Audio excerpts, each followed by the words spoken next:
All right, so I have a drift event coming up in a couple days. So there's a couple things that I want to get done. A couple days.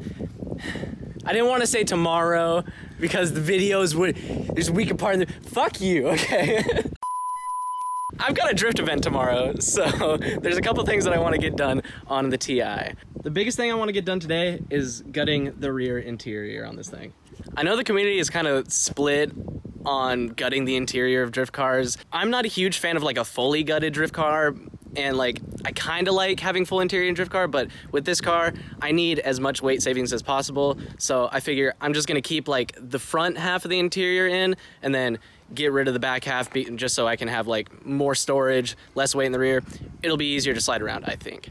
Along with that today, I also need to fix up the exhaust leak, and I also need to swap out the diff fluid because I haven't swapped the fluid in the diff since I welded it. So definitely need to get that done, get the exhaust welded up, and get out the rear interior. Bad. So let's get into it. Oh, there's a clip. There's a clip. Aha. Nice.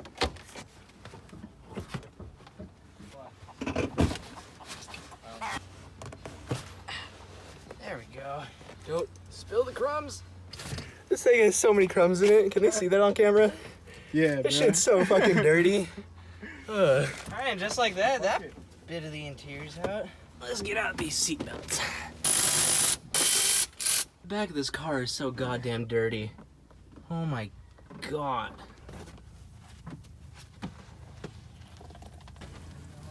Ugh. There we go. Oh, the chicken got out. Chicken's out. How did chicken get out? Go catch the chicken. Go get it, that's all you. Have you ever caught a chicken before? Nope. What you doing there, bud? He's supposed to be inside your pen.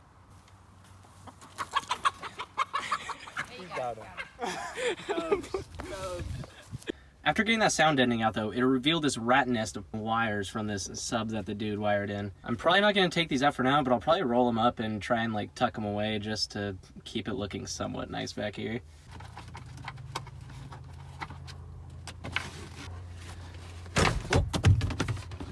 Nice. Oh yeah, look at that. All the clips literally just came off. That's sick. So look what I just found.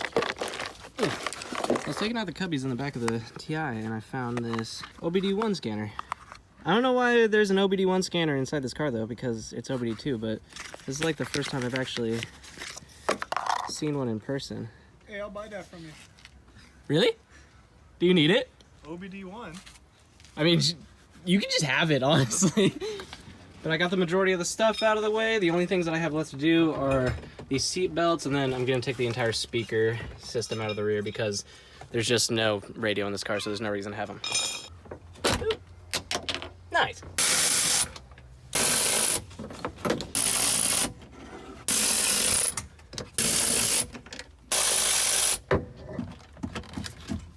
There's another one? Wow. Oh, it was hiding behind the seatbelt. Silly goose. Who do you think you're gonna hide from me? Where else did it go? Hey! Oh, well. No, I just shouldn't have even touched it, but it's coming out now. Oh, jeez. Oh. I'm getting way too tear happy. I'm tearing just more and more stuff out as I go. Stuff that I wasn't even expecting to tear out. Oh no. This thing's gonna be light as a feather. This thing's gonna be floating like a butterfly. Stinging like a bee. You took the words out of my mouth.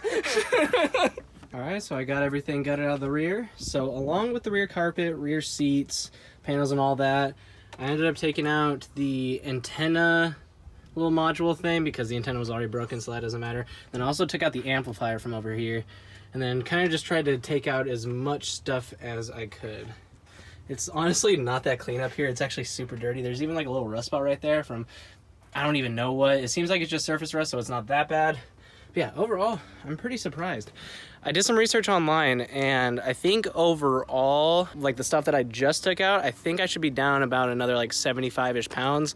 So when I initially got the car, it was around like 2,900 pounds. So after taking out the spare tire, replacing the driver's side seat, taking out all the stuff in the back. I'd be willing to bet I'm down probably into the 2700s right now, which honestly I'm pretty happy about. I think it's gonna make the car feel a lot more nimble, and it's probably gonna make the car want to kick out a little bit easier, hopefully. The next thing I need to tackle though is getting the exhaust leak fixed underneath the car. I'm thinking it's just that hole next to the little flange right in the middle of the car, but I'm gonna get it up in the air and then I'm gonna check it out just to make sure. So I don't know how well you guys can hear me, but it's definitely coming out from like the bottom part of the flange.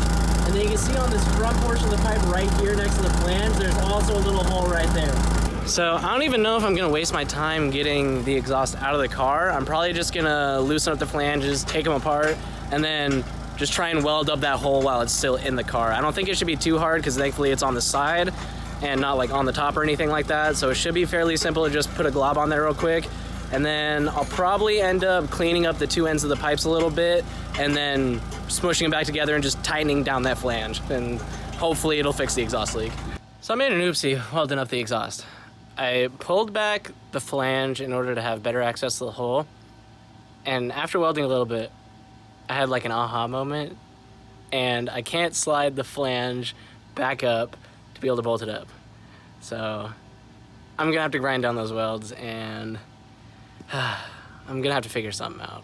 All right, so I just said screw the exhaust leak for now. So I'm moving on to draining and refilling the diff, because after welding it, I already did the event and I haven't changed it since. So I think now's a good time to do it. So I got under here to go loosen up like the fill port to make sure it would open. And this thing was already, oh, there it is, finger tight. I don't know how that happened, but I guess I'll just make sure to torque it down this time. Also, another thing, I remember when I had the 318is, we could never come up with like a good way to fill the diff up because you could never get the bottle up close enough or like be able to tilt it down to be able to get it all inside the diff. And I don't know why I've never thought of this, but this stupid little pump thing, like, duh, makes so much sense. I don't know why I never thought of looking for one of these things. All right, so I got everything done with the car. Ended up switching the wheels from the back up to the front just so I could have extra clearance and I don't have to deal with rubbing issues tomorrow. I'm also running, I think it's what, a 15 mil spacer, Gabe? 20 mil spacer up front, so I have plenty of clearance. And then I also didn't show you guys this, but I got corner lights. These things are a hell of a lot darker than I expected though. On the picture, it showed like a barely like hazy corner light, so I thought it would fit well, but no. These things are dark as shit, pretty much black, but with what I plan on doing here pretty soon, I think it'll all tie in pretty good and they'll end up looking a little bit better. But yeah, that's gonna do this video, guys. I hope y'all enjoyed. I hope y'all have a nice day and I'll see you in the next one.